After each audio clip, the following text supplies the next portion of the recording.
The Bible. It's 66 books of history, stories, letters, and poetry that fit together to form God's one big story. The epic adventure of how He created us and loves us so much that He made a way to rescue us. As we travel through the Bible, from Genesis to Revelation, we discover people who met God and found their lives changed forever. And now for an amazing story, inspired by the book of Genesis, chapters 42 to 45. The Bible. It's God's one big story, the epic adventure of how He created us and how He loves us so much that He made a way to rescue us even when we turned our backs on Him. And as we travel through the Bible from Genesis to Revelation, we discover people who actually met God and whose lives changed forever. One of these people was a man named Joseph, the great-grandson of Abraham. Now, years before, Joseph's brothers had sold him as a slave, and even though he had faced very difficult years in Egypt, he still trusted God, even when it seemed like he had been forgotten. And at the right time, God brought Joseph out of prison and gave him a great position of power in Egypt. In fact, he was second in command after Pharaoh and in charge of all the food supplies in the land. When someone comes to buy food, give them their grain with a smile. Even if they're rude? Absolutely. And tell them, my pleasure. Joseph had worked hard to store up grain for the entire country, and now a terrible famine had arrived, and all the crops failed in Egypt. In today's forecast for Central Egypt, hold on to your thrones. It's going to be scorching heat with 0% chance of rain for the 392nd day in a row. People in nearby lands were hungry too, including Joseph's own father and brothers in Canaan. Don't just sit there looking at each other. I've heard there's grain in Egypt. Go buy some for us. Jacob's youngest son, Benjamin, jumped up. I'm on it, Dad. Not you, Ben. I mean Simeon, Judah, everyone else. Aw, Dad, I really wanted to learn how to walk like an Egyptian. But Jacob stood firm, so only the 10 older brothers set out for Egypt on their donkeys. And when they finally arrived there, they stood before Joseph and bowed low to him, just as Joseph had seen in his dream so many years before. My brothers! Though Joseph recognized his brothers, they didn't know who he was. He pretended not to know their language and spoke to them through an interpreter. Where do you come from? We are all brothers who came from Canaan to buy food. Joseph wanted to test his brothers, so instead of revealing who he was, he accused them. You are spies. No, sir. We were 12 brothers. Our youngest brother is now with our father, and one brother is gone. I still say you're all spies. We just came for food. Prove it. One of you must stay here in prison while the rest of you go home and bring back your brother. Then I'll believe you. Joseph had Simeon tied up and then sent his other brothers home with food and grain for the journey. What happened to service with a smile? Let's just call this a unique situation. When the brothers finally stopped for the night, Judah reached into his sack to get food for his donkey. My money! They gave it back! Something's not right. When the brothers arrived home, they told Jacob everything that had happened as they unloaded their sacks of grain. They gave my money back too. Everyone's money. What kind of trouble have you gotten us into?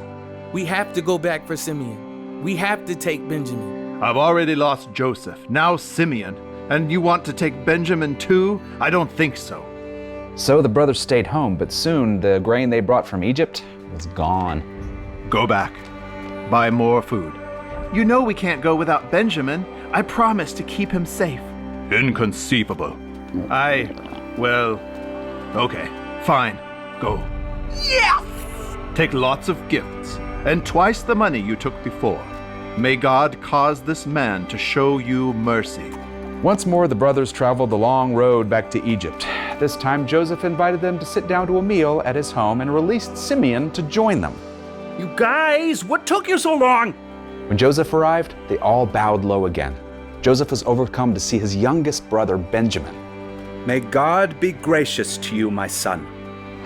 Joseph was so moved he had to leave the room for a few moments to weep. When he returned, he ordered his servants to give Benjamin 5 times as much food as the others. Wow, thanks. My pleasure. But Joseph wasn't finished testing his brothers. He told his manager to fill his brothers' sacks with grain again and give them all their money back, but this time he told them to put his own special silver cup in Benjamin's sack. Are you sure about this? I'm going somewhere good with this. Promise. The brothers were only a few miles down the road when Joseph sent his manager after them. Stop, rogues! One of you has taken my master's silver cup. We would never do that. Search our sacks and see. My pleasure. But if one of you has the cup, you'll become my slave. Uh-huh. In moments, Joseph's manager pulled the silver cup from Benjamin's sack.